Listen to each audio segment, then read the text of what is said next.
Hello, this is Mr. Loreline with the weekly roundup for Literature 7 from September 28th until October 2nd.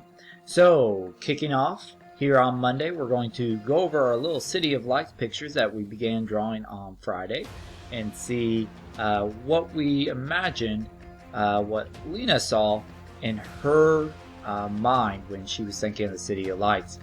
And then we're just going to pick back up with reading chapter 11. And then we'll finish 11 on Tuesday while also reading chapter 12. At the beginning of Wednesday, we're going to illustrate the mayor when he was found by Lena and Dune. And of course, we'll share that on Thursday.